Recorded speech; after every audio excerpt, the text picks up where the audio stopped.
안녕하세요. 금요사건 파일 디바제시카입니다.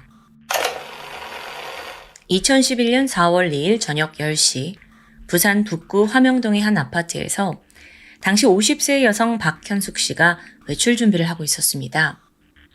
근데 이 밤중에 어딜 가는 거야? 걱정하는 친정 식구들을 향해 그녀는 잠시 남편을 만나고 오겠다고 말했죠. 그리고 이것이 가족들이 본 박 씨의 마지막 모습이었습니다. 이날 이후 박현숙 씨는 그야말로 증발합니다. 전화도 메시지도 오지 않았고요. 휴대폰은 내내 꺼져 있어요. 결국 사흘이 지난 4월 5일에 남동생이 실종 신고를 접수하는데요. 누나가 매형을 만나러 간다고 했거든요. 그리고 사라졌어요. 여기서 등장하는 남편 52세 강 씨는 당시 아내와 별거 중이었습니다. 이미 2개월째 이혼 소송 준비하고 있었고요.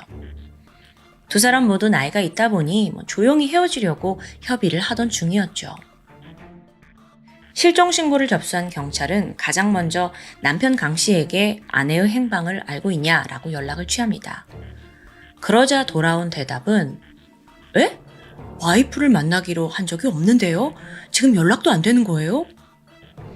문제의 지난 4월 2일 밤에도 전혀 아내를 만난 적이 없다라고 부인을 하는 거죠. 다음으로 경찰은 아파트 CCTV를 확인합니다. 검정 원피스에 회색 코트를 걸치고 갈색 가방을 든 현숙 씨가 밤 10시 4분경 아파트를 나서는 모습이 선명히 찍혀 있습니다. 잠시 후에 미리 부른 콜택시를 타는 모습까지 확인이 돼요. 택시. 즉각 경찰은 콜택시를 수소문했고요. 다행히 기사님을 찾아냅니다. 그가 또 박 씨를 기억하고 있었어요. 그 여성분이요? 해운대에 누굴 만나기로 했다던데? 맞다. 많이 늦었다고 좀 빨리 갈 수 있냐고 묻더라고요. 엄청 급해 보였어요. 박 씨는 그날 밤 10시 46분경 해운대에 있는 어느 숙소 앞에서 내렸다는 게 확인됩니다. 하지만 문제가 있어요. 그 당시에는 지금처럼 CCTV가 많이 없어서 이후 그녀가 어디로 이동했는지 파악할 수 없는 상황이었죠. 다음으로 경찰은 박현숙 씨 소유의 휴대폰 통신 기록을 살펴봅니다. 그러자 외출을 한 그 시간대 이후에 몇 번에 걸쳐 문자가 전송된 기록이 나오더라고요. 수사를 통해 발신자를 확인해 보니 그건 바로 박 씨의 남편 강 씨였습니다. 자, 지금 아내의 휴대폰도 사라진 상태라 어떤 문자 내용이 오갔는지는 알 수 없어요. 그런데 실종되기 직전에 남편과 메시지를 했다는 건 중요한 정보잖아요. 그래서 경찰이 일단 이 사실을 알아낸 걸 뒤로 하고 남편에게 연락을 해서 아무것도 모르는 척 최근에 아내와 전화 연락을 한 적이 있냐고 묻게 됩니다. 그러자 남편이 아주 태연하게 아니요, 없습니다. 아주 무미건조하게 대답합니다. 안 되겠네? 그래서 경찰이 우리가 통신 수사했더니 당신이 아내한테 보낸 문자 기록이 나왔다 하고 추궁을 해요. 그러자 남편 강 씨가 싸늘하게 웃으면서 답했죠. 형사님, 전화 연락을 했냐고 물어보셨잖아요. 통화를 한 적이 없다고 말했을 뿐이에요. 문자를 안 했다는 건 아니고요. 그러면서 뒤에 한 말이 좀 성질을 돋구는데요. 형사님, 통화와 문자는 개념이 다르니까 애매하게 질문하지 마시고 문자를 보낸 적이 있냐? 이렇게 정확히 물으셨어야죠. 오호라. 강씨, 이 사람 다른 용의자들과 달리 아주 대범하고 뻔뻔스럽고 또 자신감까지 넘칩니다. 그래서 경찰이 일단 이를 악물고 한 발짝 물러나게 돼요. 그리고는 즉각 이 사람에 대한 신원 조사를 했죠. 알고 보니 그는 지난 1993년과 95년에 두 차례 이혼한 경력이 있었습니다. 그러다 2010년 3월에, 그러니까 1년 전인데 박 씨와 혼인신고를 한 게 확인돼요. 그렇다면 박 씨는 여기서 세 번째 배우자가 되겠죠. 이 부부 사이에 대해 조사를 하면 할수록 어딘가 좀 심상치 않다는 느낌을 지울 수 없었습니다. 애초 결혼 때부터 둘의 관계는 주변에서 입방아에 자주 올랐더라고요. 우선 여자 쪽부터 살펴볼까요? 박 씨 역시 초혼은 아니었습니다. 하지만 그녀는 학원을 운영하면서 꽤 많은 재산을 모은 부산에서 알만한 사람은 다 아는 재력가였어요. 그런 여성을 만난 남편 강 씨가 끈질긴 구애를 했대요. 그렇다 보니까 주변에서 여자 돈 노리고 의도적으로 접근한 거 아니야? 이런 의심의 눈초리가 있었습니다. 그런데요, 남자 강 씨 역시 만만한 상대는 아니에요. 서울대를 졸업했고요. 석사, 박사 학위에다가 그 당시엔 경남의 모 대학 컴퓨터공학부 교수로 재직 중이었습니다. 뿐만 아니라 경력도 화려하던데 한국컴퓨터범죄연구학 회장직을 겸임했고요. 경찰과 검찰, 사이버 범죄수사 자문위원 역임까지. 그러니까 나름 범죄에 능통한 일명 범죄 전문가였던 거예요. 이런 경력이 드러나면서 경찰은 왜 우리 질문에 그렇게 대범하게 굴었는지 이제 이해가 됩니다. 자기 자신을 철통방어할 수 있다는 일종의 자신감을 보인 거죠. 그리고 나서 얼마 후에 강 교수님, 참고인 조사차 서에 좀 나와주시겠어요? 이렇게 이제 정중하게 요청을 했고 모습을 드러낸 교수 강 씨는 여전히 꼿꼿한 태도였습니다. 그리고 진술을 술술 이어나가요.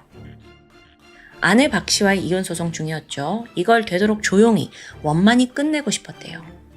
합의를 잘 하려고 했는데 소송 과정에서 아내가 거짓말을 했다는데요. 그러면서 남편이 설명하길 제 생각에는요. 아마 가출을 한 게 아닐까 싶습니다.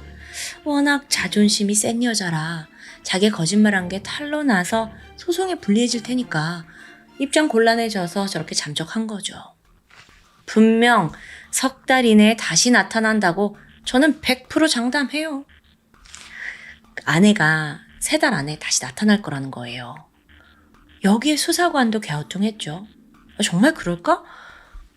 이 말만 믿고 박 씨가 스스로 나타나길 기다릴 수 있는 걸까요? 경찰의 추궁은 계속됩니다. 앞서 사라진 박 씨가 해운대에서 내렸잖아요. 근데 휴대폰 기지국 위치를 확인해 보니까 마침 거기가 강 씨가 살던 집과 같은 기지국 관할 구역이에요. 그러니까 구역만 넓게 표시가 되니까요. 그래서 경찰이 이걸 근거로 당신 정말 아내 만난 적 없냐? 재차 물었는데 여기서 강 교수가 아주 한심하다는 듯 대답합니다. 형사님, 기지국은 넓게는 반경 1km 이상을 커버해요. 인근 기지국끼리 중첩되면 위치를 잘못 인식할 수도 있고요. 그거 모르시는 거 아니죠? 오히려 경찰을 가르치려고 드는 거예요. 자, 이렇게 여러 심증이 지금 있는데도 불구하고 강 씨는 전문가답게 그 의혹 다 받아쳤고요. 그 탓에 수사는 벽에 가로막히고 맙니다. 한편 헬기까지 동원해서 박 씨가 내렸던 그 해운대 인근 낙동강, 금정산 일대까지 샅샅이 뒤지게 돼요. 만에 하나 그녀가 사고를 당했을 가능성도 있다라고 염두를 해서 부산 시내 병원 기록까지 살펴봤고요. 근데 그 어디서도 박 씨의 이름은 나오지 않았죠. 자, 여러모로 봐도 이 사건의 유일한 용의자는 남편 강 씨입니다. 그런데 증거가 없어요. 결국 경찰이 압수수색 영장 발부받아서 강 씨가 소유한 차량을 수색하게 되거든요. 이미 말끔하게 세차해둔 상태였어요. 그나마 뒷좌석 시트의 봉합면하고 팔걸이 안쪽에서 많은 양의 혈흔이 검출됩니다. 이거다. 증거 찾았구나 싶었지만 여기에서도 강 씨가 이렇게 설명합니다. 그거요. 얼마 전에 아내가 제 차를 타고 가다가 코피를 흘렸어요. 그때 묻은 피예요. 미꾸라지처럼 잘도 빠져나갔죠. 아니, 그러면 실종 당일 알리바이는 뭐였을까요? 강 씨가 말하길 그날 자기는 눈꽃을 새 없이 하루 종일 바빴대요. 밤이 돼서는 동호회 회원들과 늦게까지 해운대 한 호텔에서 술자리를 가졌고요. 많이 취해서 밤 10시가 돼서 나왔는데 이후 자기 차에서 좀 잠에 들었다가 다시 집 근처의 술집에서 혼자 술을 마셨다고 진술했죠. 이야기는 술술하는데 이게 진실인지 확인하는 게 필요하잖아요. 그랬더니 새벽 3시 주점에서 4만 원을 결제한대요. 또 인근 편의점 ATM에서 현금을 인출한 것까지 확인이 됩니다. 이후 새벽 5시에 주점에서 다시 3만 3천 원을 결제했고 24분 뒤에 집으로 들어가는 모습까지 CCTV로 확인됐고요. 그러니까 그가 말한 알리바이와 증거들이 딱딱 들어맞고 있어요. 결국 난항을 겪던 경찰은요, 실종 신고가 접수된 지 열흘 후인 4월 15일, 이 사건을 공개 수사로 전환합니다. 이쯤 되니까 박 씨가 살아있을 가능성은 매우 희박했어요. 그래서 가장 의심스러운 저 남편의 죄를 증명하기 위해서 경찰은 나름대로 보강 수사를 진행하고 있었죠. 이때 실종자의 얼굴이 실린 전단지가 부산에 6,000장이나 뿌려졌지만 2주가 지나도록 성과는 없었습니다.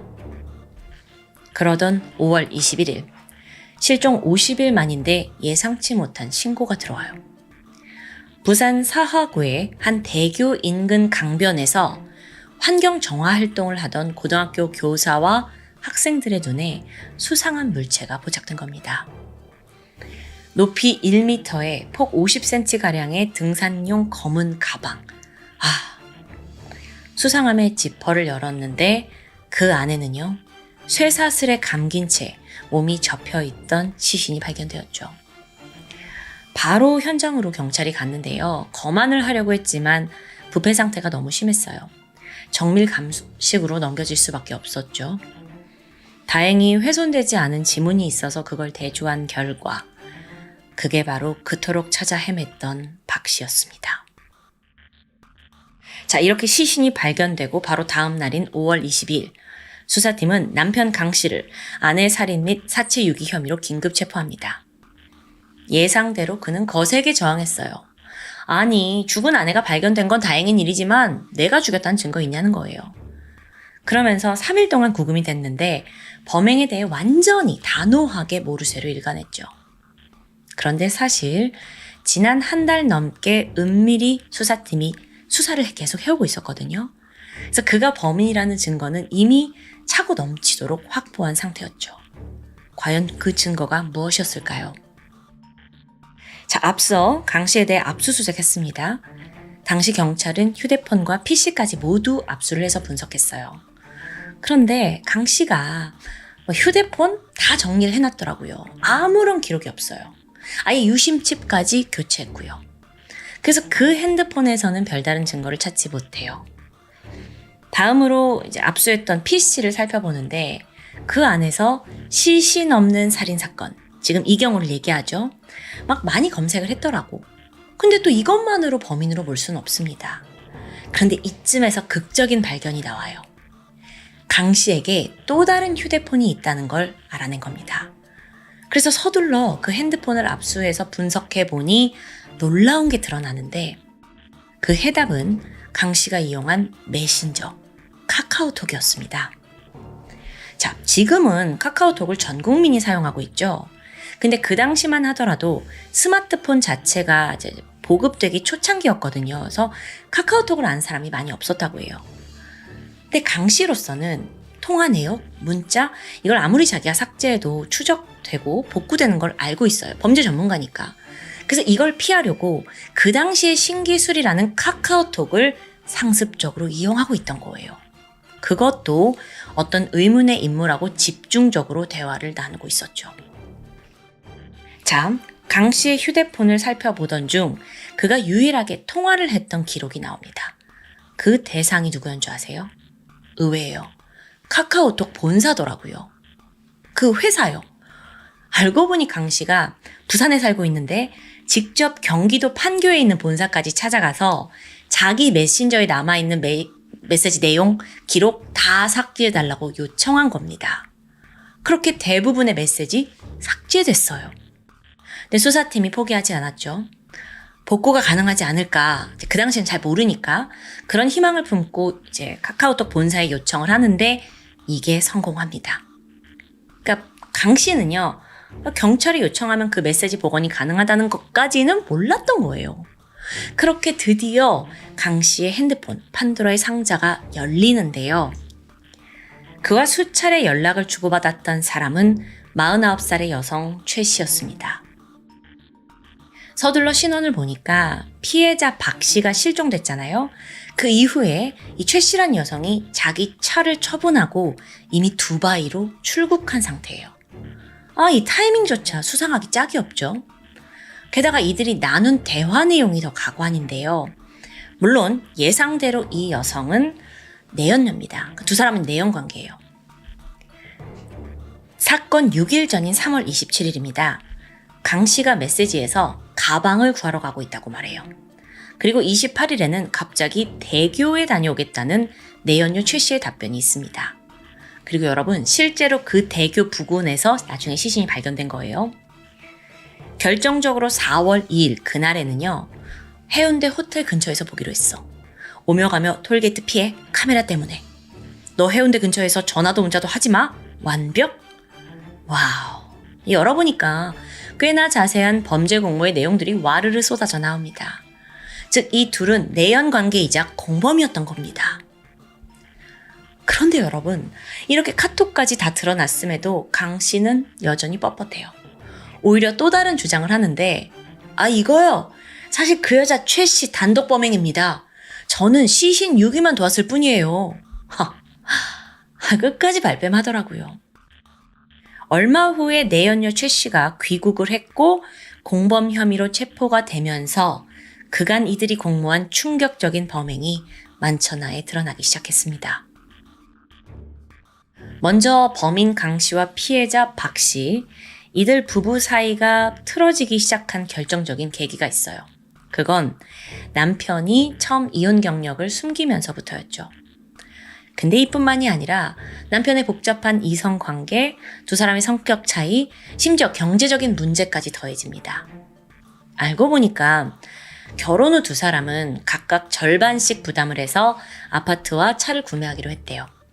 일단 현금이 좀 넉넉한 아내가 먼저 돈을 내고 남편이 곧 갚겠다고 한 거죠. 근데 그 약속은 몇 달이 지나도록 지켜지질 않아요. 남편은요, 애초에 수입보다 지출이 많은 편이었대요. 근데 이뿐만이 아니라 결혼 전에 남편이 살던 빌라를 7,400만 원에 청산해요. 근데 이걸 새롭게 결혼한 아내한테 말을 안 하는 거예요. 그러니까 자기 손엔 돈이 있는데 빚도 안 갚고.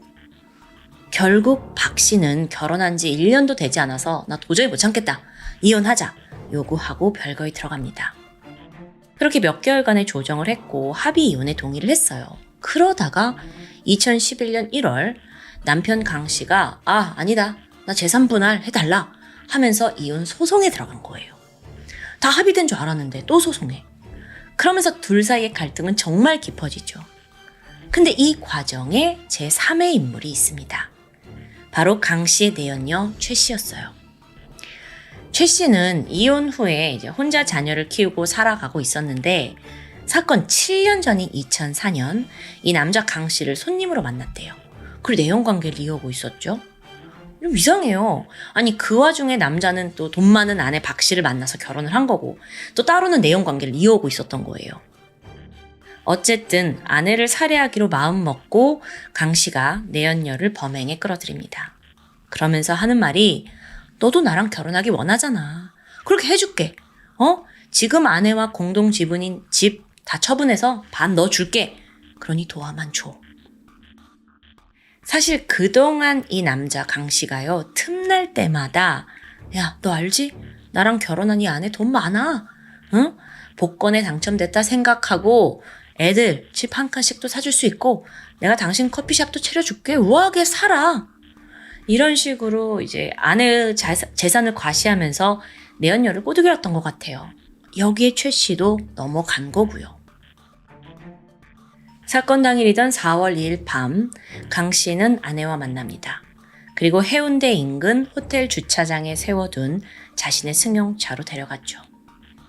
두 사람은 이혼 소송과 관련된 대화를 나눴는데 진짜 목적은 대화가 아니었습니다. 잠시 박 씨가 방심한 사이 남편은 그녀의 목을 졸라 살해합니다. 원래 계획한 대로요. 뒤이어 내연녀 최 씨가 소환됩니다. 두 사람은 미리 준비한 쇠사슬과 나일론 끈으로 시신을 묶었고 마대로 감싼 뒤 다시 검은색 여행용 가방 안에 넣어요. 각자 차량을 몰고 호텔 주차장을 빠져나왔고요. 어느 골목쯤에서 다시 만나서 시신이 든 가방을 최 씨의 차량으로 옮겨 담았죠. 자, 여기서 남편 강 씨는 알리바이를 만들어야 했어요. 그래서 야, 나는 먼저 귀가한다 하고 신속히 가버려요. 그럼 이제 시신 가방은 최 씨한테 남아있잖아요. 혼자 남은 그녀는 미리 봐둔 그 을숙도 대교로 갔고요. 가방을 낑낑거리며 강물로 던져버리려 했습니다. 근데 예상보다 너무 무거운 거예요. 그래서 결국 이튿날 새벽 3시 반쯤 다시 강 씨와 만나서 두 사람이 함께 가방을 물속에 유개하게 된 거죠.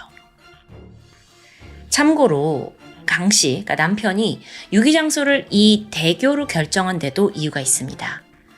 여기가 낙동강의 하구여서 맨 아래쪽에 위치한 교각 쪽이었어요. 그만큼 바다로 곧장 연결이 되죠. 그러니까 강 씨는 여기다가 시신 버리면 해류를 따라서 바다로 금방 흘러가겠지 계산한 거예요. 또 마침 CCTV도 주변에 없어서 다행이었고요. 근데 실제로는 그의 예상과 달리 죽은 아내를 넣은 가방이 밀물과 썰물을 견뎌내면서 같은 자리를 빙빙 맴돌고 있었던 거예요. 지난 50일 동안. 남편은 완전 범죄를 꿈꾸면서 누구보다 똑똑한 자신이 경찰을 따돌릴 거라 믿었지만 결국 지가 파놓은 함정의 결점까지는 알지 못했습니다. 희대의 막장이라고 불리면서 당시 언론을 뜨겁게 달궜던 이 사건, 과연 재판 결과는 어떻게 나왔을까요? 살인 및 사체 은닉 혐의로 기소된 강 씨는 징역 22년, 사체 은닉 혐의로 기소된 최 씨는 징역 5년이 최종 확정됩니다. 물론 이 결과에 분노한 박 씨 측 유족들은 손해배상 청구 소송을 제기했고요. 법원은 강 씨와 최 씨, 그들이 유족에게 1억 1,540만 원을 지급해야 한다고 판결하게 돼요. 자, 강 씨라는 인물은 참 특이했습니다. 무슨 5만 가지 범죄 자문위원회. 저는 이게 좀 너무 가소롭기도 하고 좀 두 얼굴이라고 생각이 들었는데 그렇게 승승장구할 것 같았던 그의 삶은 결국 아내 살인마라는 오명으로 평생 남게 되었죠. 이 사건은 단순한 살인을 넘어서 인간의 이기심, 위선, 그리고 그 지식이 도덕 없이 사용될 때 얼마나 큰 파국을 초래하는지 여실히 보여준다고 생각합니다. 겉으로 보이는 화려한 성공 뒤에 감춰진 비정한 진실. 2011년 부산 해운대에서 벌어진 이 사건은 우리 모두에게 인간성과 도덕성의 본질에 대해 다시 생각하게 만듭니다. 여러분은 이 사건 어떻게 보셨나요? 지금까지 금요사건 파일 디바제시카였습니다. 안녕하세요. 금요사건 파일 디바제시카입니다. 2015년 1월 22일 새벽 4시 50분 서울시 송파구 방이동에 위치한 한 아파트에서 아직 동이 트지 않아 컴컴한 새벽 돌연 45살 유 씨가 헐레벌떡 집 밖으로 뛰쳐나갑니다. 그리고 그의 등에는 아내 43살 이 씨가 엎여 있었죠. 몸이 축 처진 채 의식이 없는 상태였습니다.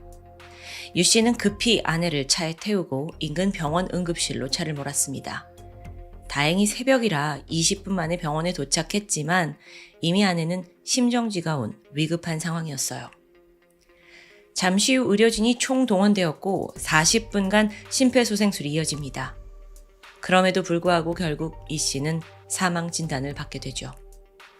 그런데 이 갑작스러운 죽음을 슬퍼할 순간도 잠시 담당 의사는 이 씨 몸에서 특이한 점을 발견합니다.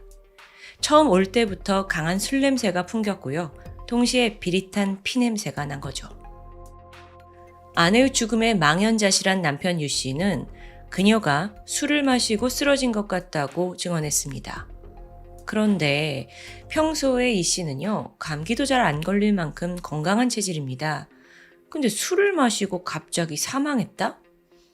경찰은 수상함이 있다고 판단을 했고 바로 부검을 요청합니다.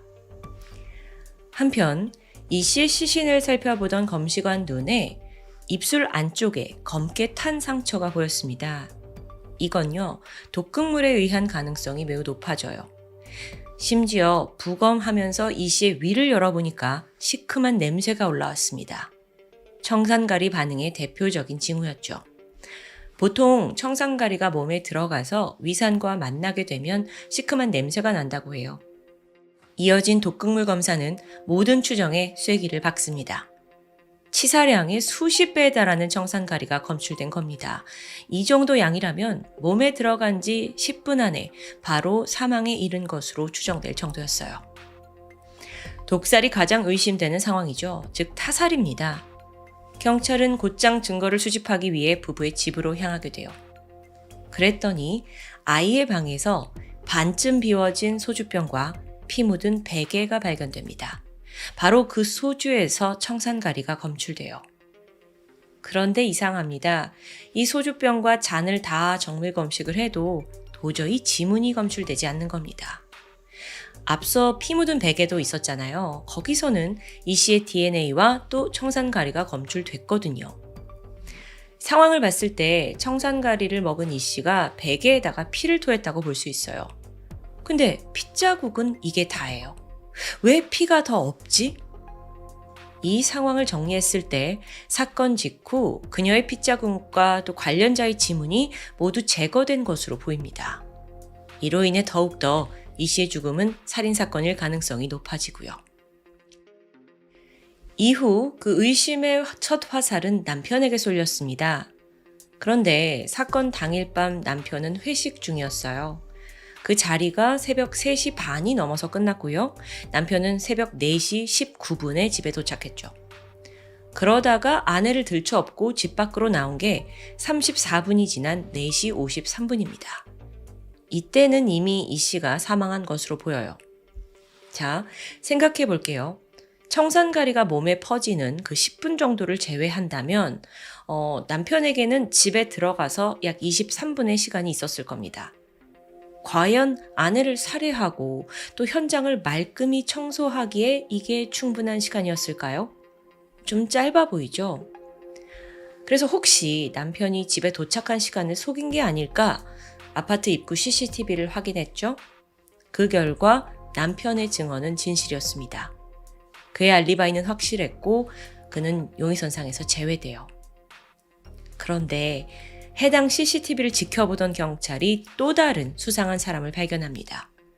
그녀는 바로 40대 여성 한 씨였어요. 사실 앞서 아내를 등에 업고 나오던 그 순간에도요, 이 여성이 함께였습니다. 아니 도대체 이게 어떻게 된 일일까요? 알고 보니까 5시간 전인 밤 11시 50분쯤 아내 이 씨와 이 의문의 여성 한 씨가 함께 집으로 들어가는 게 포착됐습니다. 그러다가 1시간 후에 이 한 씨가 얼굴을 푹 가린 채 홀로 계단을 통해 내려온 게 확인됩니다. 이건 너무도 수상한 정황이었죠. 즉각 경찰이 한 씨에게 그날 무슨 일이 있었던 거냐라고 추궁을 하자 그녀는 결백을 주장합니다. 제가 그 집 가서 같이 술을 마신 건 맞아요. 저랑 있을 땐 멀쩡했다고요. 여기서 그치지 않았고요. 한 씨는 아무래도 그녀가 극단적인 선택을 한 거다라고 주장합니다.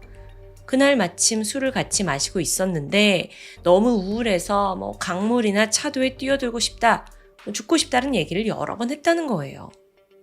과연 이게 사실일지 확인해 볼까요?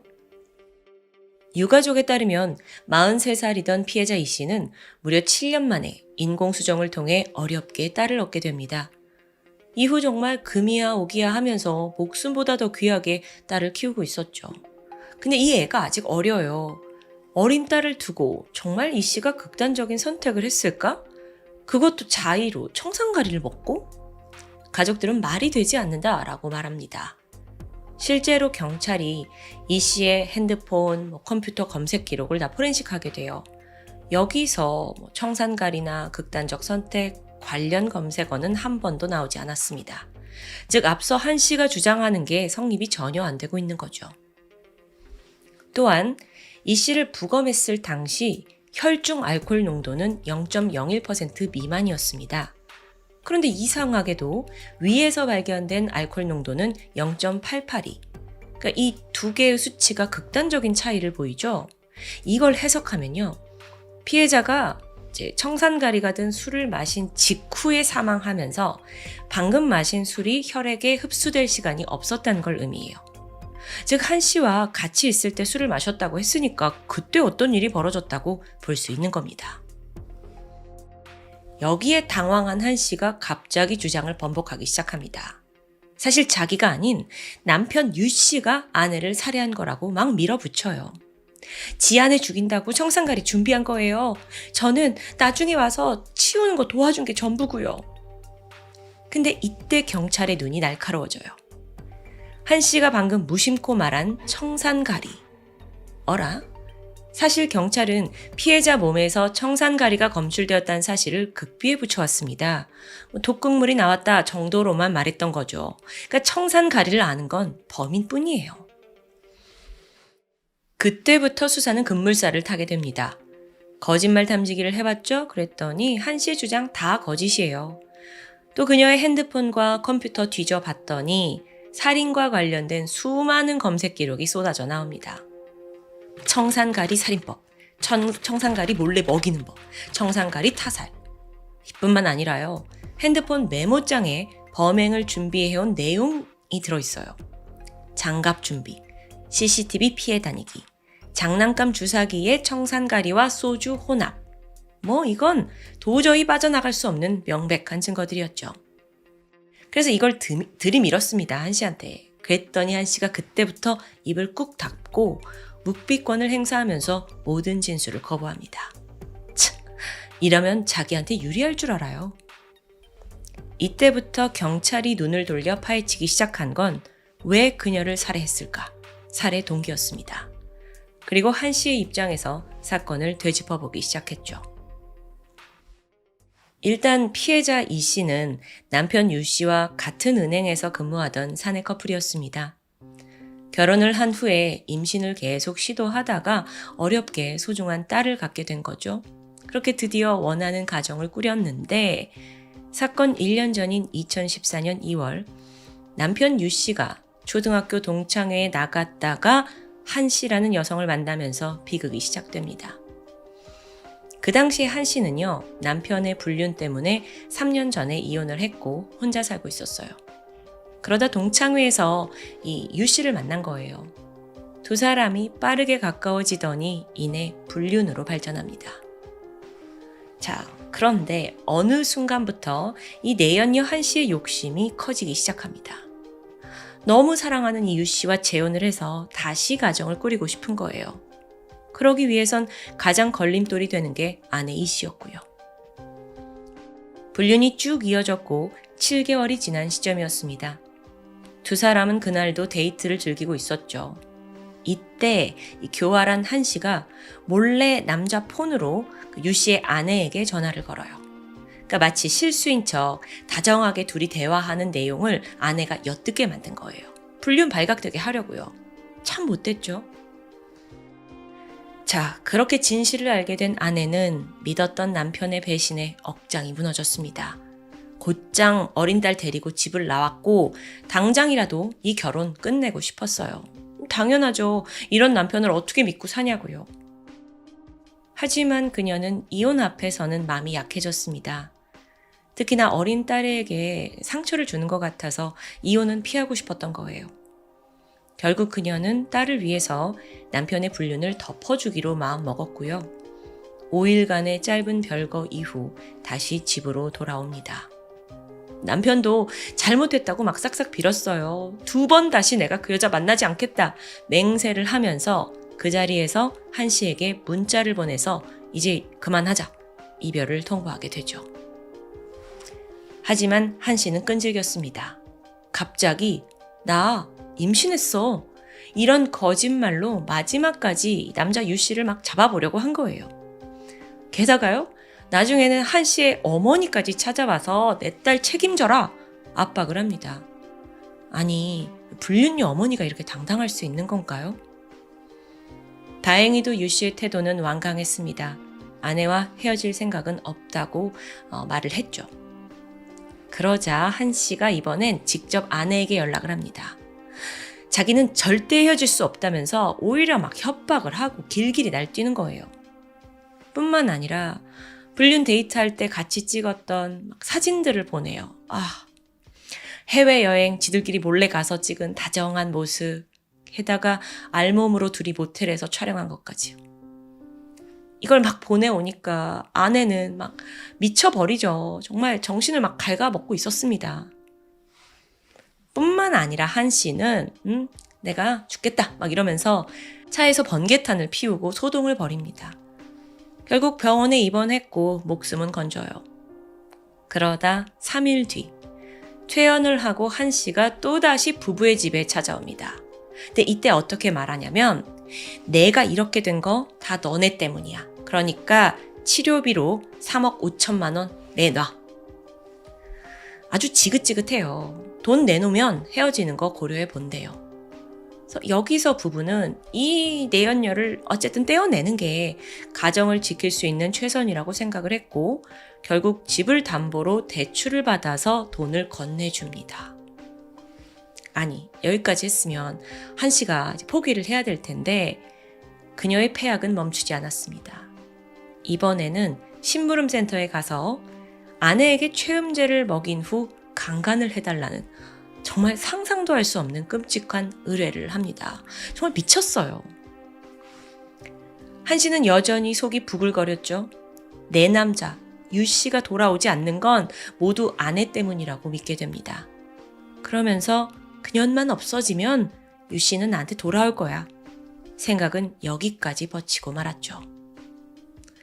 곧이어 그녀는 인터넷을 통해서 살인 방법을 고안했고요. 그렇게 선택한 게 청산가리였어요. 그런데요, 여러분, 국내에서는 청산가리 범죄가 워낙 많이 벌어졌잖아요. 그렇다 보니 이걸 구하는 것 자체가 이제 쉽지 않아요. 그런 와중에 한 씨는 범행을 준비하는 2개월간 무려 28차례에 걸쳐 청산가리 구매할 수 있겠습니까? 메일을 보냅니다. 의심을 받을 게 뻔하니까 동물을 잡는 데 좀 사용할 거다. 온갖 이유 만들었고요. 결국 필요한 양의 청산가리를 모아놓게 돼요. 이제 모든 준비가 끝났습니다. 사건 당일이던 2015년 1월 21일. 그날 유 씨가 회식 때문에 집에 늦게 온다는 걸 그녀는 잘 알고 있었어요. 그리곤 밤 11시쯤 아내 이 씨에게 전화를 걸었죠. 난데요, 오늘 나랑 술 한 잔만 해주면 나 이제 진짜 당신 남편이랑 정리할게요. 이후 한 씨는 마트에서 소주 3병, 맥주 1병, 아몬드를 구입했어요. 처음에는 아내한테 내 차에서 마시자 라고 제안을 했지만 아내가 이걸 절대 안 된다 라고 한사코 거부했어요. 둘이 차에 있으면 이 여자가 무슨 짓을 저지를지 모르는데 위험한 사람이잖아요. 안 된다고 했고 신랑이 끝에 두 사람은 결국 이 씨의 집으로 향하게 됩니다. 그렇게 집 안에는 둘이 남아 있었죠. 사실 그날 한 씨가 정확히 어떻게 청산가리를 그녀에게 먹였는지는 밝혀지지 않았습니다. 경찰과 언론의 수많은 추측을 보면 술잔에다가 청산가리를 발라서 1시간에 걸쳐 먹였다는 이야기가 있어요. 하지만 재판 기록에 따르면 이게 좀 앞뒤가 맞지 않거든요. 혈중 알코올 농도와 청산가리의 그 양을 고려했을 때 피해자는 한 번에 많은 양의 청산가리를 먹었던 것으로 추정이 됩니다. 그나마 가장 가능성이 높은 건 소주에다가 치사량의 청산가리를 녹인 후에 억지로 아내에게 먹였다는 가설입니다. 결국 이 씨는 피를 토하고 사망합니다. 이후 한 씨는 서둘러 현장을 정리했죠. 소주병에 묻어있는 지문 그리고 피 깨끗이 닦아냈고 계획대로 CCTV를 피해 계단으로 도주합니다. 자, 그리고 나서 새벽 4시 25분이에요. 유 씨에게 전화를 걸어요. 자기야, 이제 우리 사이의 방해꾼은 사라졌어. 이 의미심장한 말에 놀란 남편이 곧장 집으로 뛰어갑니다. 근데 이때 무슨 이유에서였는지 당시 유 씨는 한 씨를 현장으로 불러들였어요. 그리고 함께 쓰러진 아내를 차에 태우고 응급실로 갔던 거예요. 아니, 왜 그날 굳이 이 내연녀를 거기로 부른 건지 전 이게 좀 이해가 안 됐는데 어쩌면 이미 아내가 죽었다. 그러니까 한 씨가 살인을 했다라는 걸 눈치채고 남편이 혼자 집에 들어가면 경찰에게 의심을 받을 테니까 아예 범인을 다시 불러들인 건 아닌가라는 생각이 듭니다. 물론 이건 제 개인적인 생각이고요. 한 씨가 여태 묵비권을 행사했지만 이렇듯 전후 상황에 살해 동기까지 지금 확실하잖아요. 바로 그녀가 체포됩니다. 그리고 2016년 2월 재판이 열렸죠. 이때까지도 대단해. 한 씨는 계속 묵비권이에요. 그러다가 변호사 측에서 뜬금없이 그녀가 정신병을 앓고 있다고 주장합니다. 감정을 절제하는 능력이 많이 떨어져서 행동을 제어하지 못한대요. 실제로 한 씨가 유치장에 있는 동안에도 죽겠다라면서 희귀한 소동을 벌였어요. 또 난폭한 행동 해가지고 실제 정신병원으로 이송되기도 했고요. 이 사람 이거 일부러 이러는 거 아닌가 싶기도 한데 거기에 더해 또 변호사가 청산가리를 구매한 흔적은 있다. 근데 그렇다고 한 씨가 직접적인 살인을 했다는 증거가 있냐? 라고 말합니다. 그러니까 사실 그날 아파트에 두 사람만 있었기 때문에 아무것도 모른다는 거죠. 근데 여러분 이게 상식적으로 말이 되나요? 청산가리가 이 씨 몸속에 있었는데 그걸 어떻게 설명할 수 있냐는 거예요. 아니 그 중간 과정을 둘밖에 모른다고 해도 너무 명백한 거 아니야? 재판부 역시 변호사 측의 주장을 받아들이지 않았습니다. 직접 증거는 없지만 간접 증거와 또 이전의 여러 가지 상황들을 고려했을 때 분명 한 씨가 범인이라고 판단을 내려요. 결국 그녀에게는 징역 25년이 선고됐죠. 한 씨가 이건 안 된다 라면서 항소했습니다. 그랬더니 여러분 더 사이다 결과가 기다리고 있었어요. 2017년 5월 그녀에게는 무기징역이 선고됩니다. 와, 오늘 스토리 중에 제가 가장 기다리던 부분이었죠. 한편 사망한 이 씨의 딸은요, 엄마의 묘비에 이런 글을 남겼어요. 1초라도 더 보고 싶은 엄마. 이 사건의 가장 큰 피해자는 어쩌면 그녀의 딸이 아닐까 싶습니다. 불륜을 저지른 아빠, 그리고 엄마를 살해한 아빠의 내연녀. 딸이 평생 안고 살아가야 할 트라우마가 되었을 텐데요. 한 가정을 산산조각낸 범인 한 씨가 진정 자기가 얼마나 인간 이하의 범죄를 저질렀는지 정말 뼈저리게 깨닫고 평생 감옥에서 속죄하길 바랍니다. 지금까지 금요사건 파일 디바제시카였습니다.